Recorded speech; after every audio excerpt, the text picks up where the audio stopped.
Никто не ожидал, что человек, потративший миллионы на лечение у лучших врачей, найдет спасение не в клинике, а в забегаловке на окраине Сиэтла. Этого человека звали Грейсон, и он когда-то был на вершине, владел технологическим холдингом, выступал на конференциях, давал интервью, о нем писали обложки. Но за фасадом успеха скрывался человек, который медленно угасал.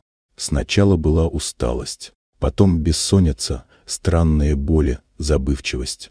Он прошел через десятки обследований, консультировался с врачами по всему миру, из Нью-Йорка, Цюриха, Токио. 50 специалистов, ни одного диагноза. Его тело сдавалось, а разум путался. Он терял слова, терял лицо, терял себя. Однажды, после очередного безрезультатного приема, он зашел в маленькую кафешку не по аппетиту, а потому что снег усилился, и он не мог больше идти. В углу зала пахло кофе и теплым хлебом. Именно там он встретил Эшли, официантку с усталым лицом, но ясными глазами. Она не спрашивала его про симптомы, она просто заметила, что он был не в порядке, как человек, а не как пациент.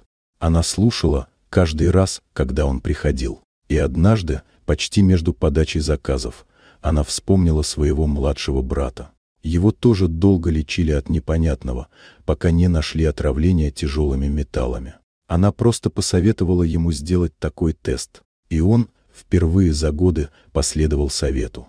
Результаты поразили всех, уровень ртути в его организме был критическим. Годы модных диет и добавок медленно отравляли его нервную систему. Диагноз, который не видели ни в одной элитной клинике, лежал на поверхности. Он начал лечение и спустя месяцы вернулся к жизни, шаг за шагом, как будто заново учился дышать. Когда он пришел поблагодарить Эшли, ее уже не было. Она уволилась, не оставив записки. Но он никогда ее не забыл. И в память о ней открыл фонд в Сиэтле, чтобы помогать тем, кто оказался на грани не только физически, но и душевно.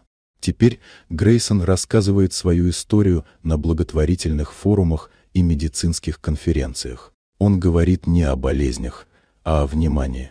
О том, что иногда самое важное – это быть услышанным. И что даже человек без диплома может спасти жизнь, если у него есть сердце. Вот такая удивительная история. Дорогие друзья, если вам понравилось видео, поставьте лайк, а также подписывайтесь на канал, впереди еще много интересного.